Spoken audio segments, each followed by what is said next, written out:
This is a genuine World War I artillery shell casing, which was decorated and turned into a piece of trench art shortly after the end of the conflict. At first, it may appear that it doesn't have much to say, but in fact, it has a very interesting story, and in this video, I'm going to try to tell it.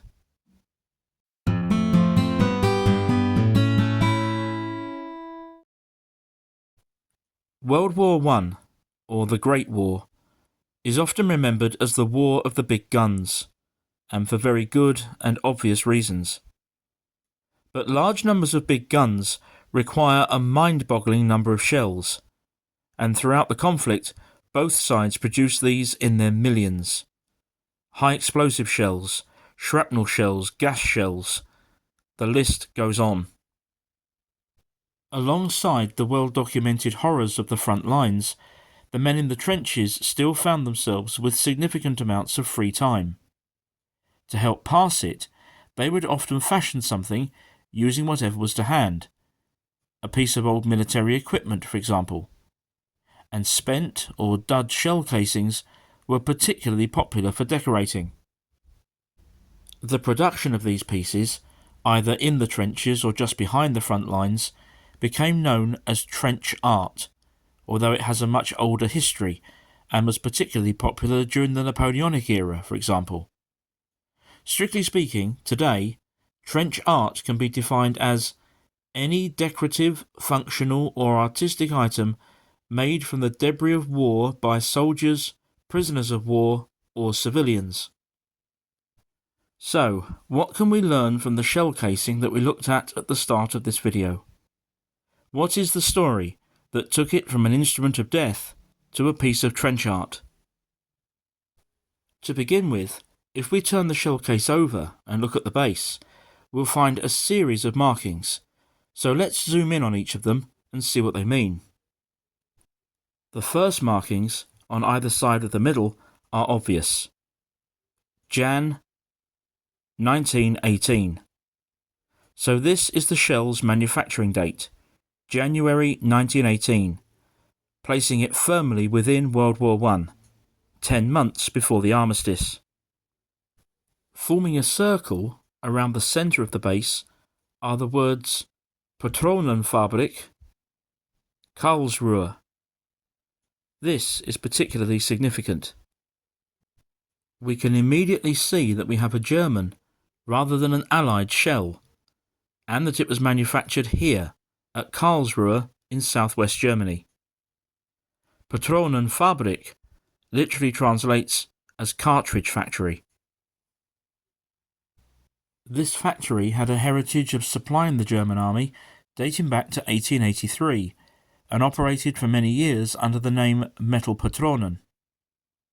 The term Patronenfabrik Karlsruhe was their regular stamp used throughout World War I, so we can be confident that the shell was made here.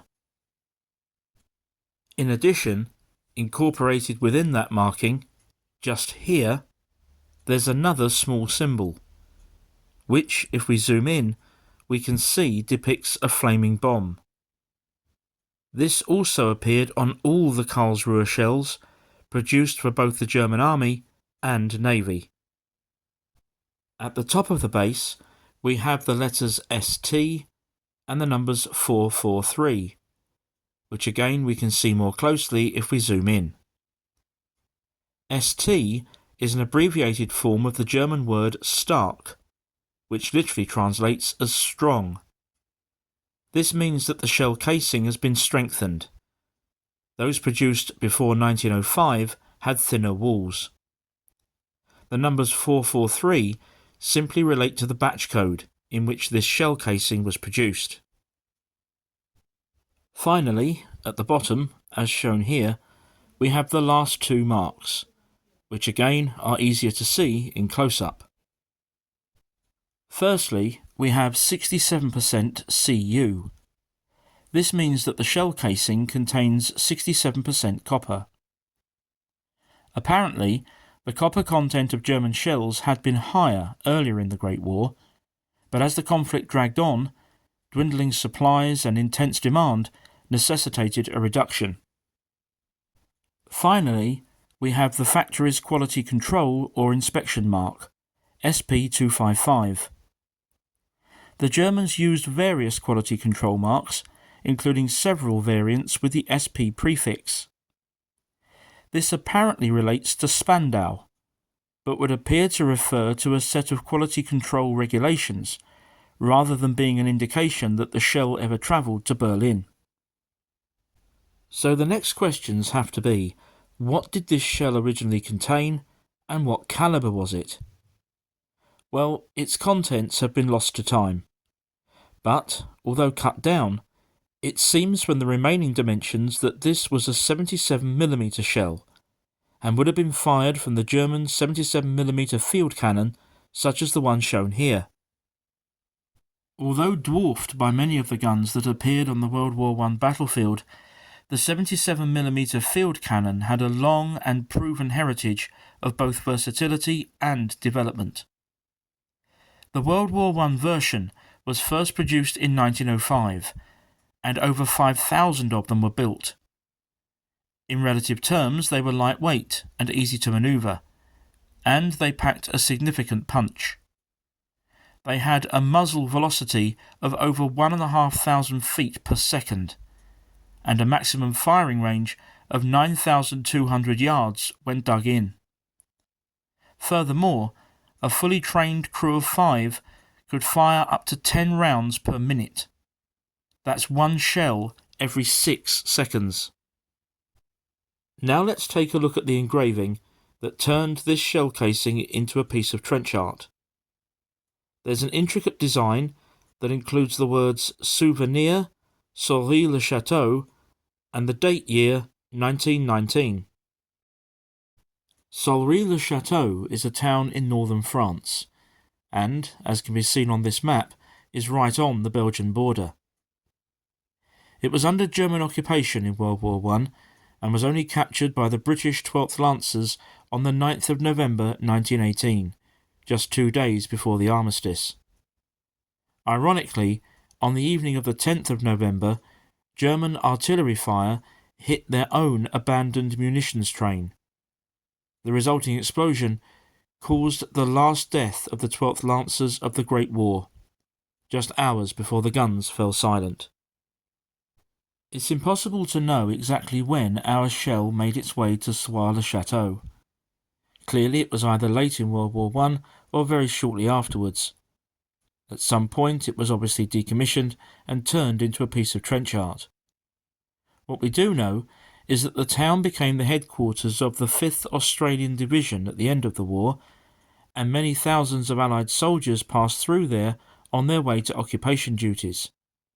So clearly it was the perfect location for a soldier to pick up an item to turn into a souvenir, or to purchase one that had already been made by someone else.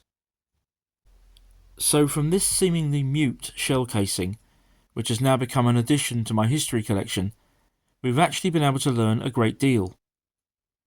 We now know that it was a 77mm field cannon artillery shell, produced by the Germans in Karlsruhe in January 1918, just a few months before the desperate spring offensive that would ultimately accelerate their defeat.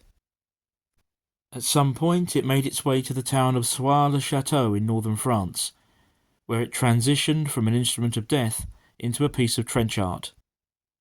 After that, its story goes cold, until it resurfaced and was twice auctioned in 2025.